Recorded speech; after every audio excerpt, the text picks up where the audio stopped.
Today, I'm going to be teaching you some forbidden skateboard knowledge. Nobody wants to talk about it, but you can get a 2-for-1 real easy by both board sliding and grinding at the same time on pretty much any rail you want. Don't believe me? Check it out.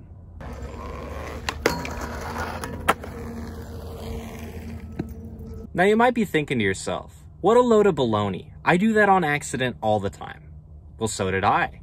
Until I thought, well, what if I just did it on purpose? And now that I do, I turn a heck of a lot more heads than I ever have with a plain old board slide. This is a really easy way to expand your trick bag and to just make your board slide stand out. There's 2 variations of this trick: grinding your back truck and grinding your front truck. Let's start with the front truck, because personally, I think it's a lot easier. To grind your front truck on a board slide, you're going to want to think about it like a rock to fakie. You can go just far enough to get your wheels over, or you can deck it out before pulling it back in. As you can see here, I only went over just a little bit before bringing my weight back.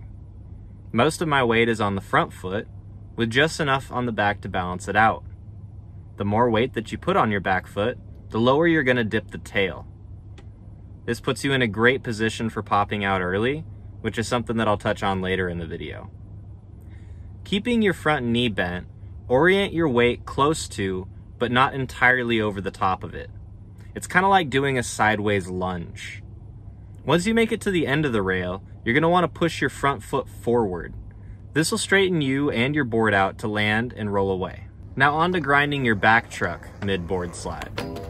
Personally, I find this one to be a bit trickier because you have to throw your weight towards and almost over the rail, rather than keeping it on the side you came from. For these, you really want to think about it like you're decking out a rock to fakie or a rock and roll on a quarter pipe. Opposite from grinding your front truck, you're going to want to center your weight over your back foot. Keeping that back knee bent is crucial, especially if you're wanting to hold it for any duration of time. Usually the issue that I have is letting my weight fall towards the other side of the rail. And when this happens, there's no way to keep yourself from falling completely off. Therefore, you want to shoot for an 80-20 or maybe even a 90-10 distribution of your weight between your feet. It takes some time to get the hang of it, but you've probably already done this before. Not on purpose, most likely, but why not? It's a silly trick, yes, and you might catch some flack for that, but at the end of the day, silly tricks are awesome. Some of the best skateboarders of all time do silly tricks.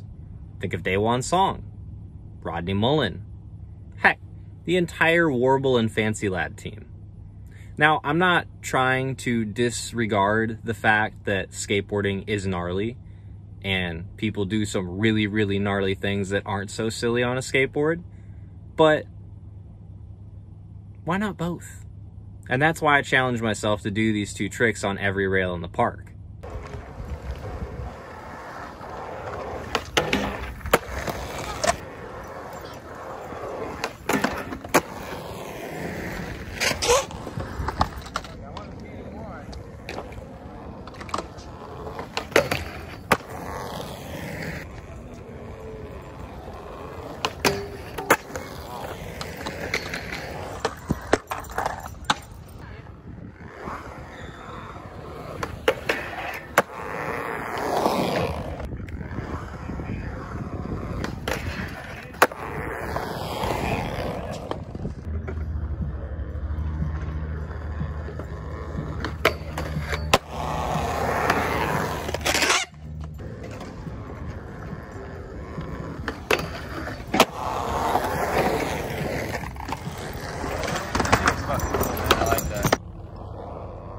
You can see here that this rail has pole jams on either side.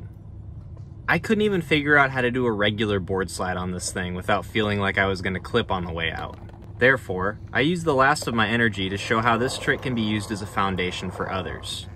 For the sake of this video, I'm not going to tell you how to do the pop-outs, but if you want to see a tutorial on that, or any other funky trick, let me know in the comments below.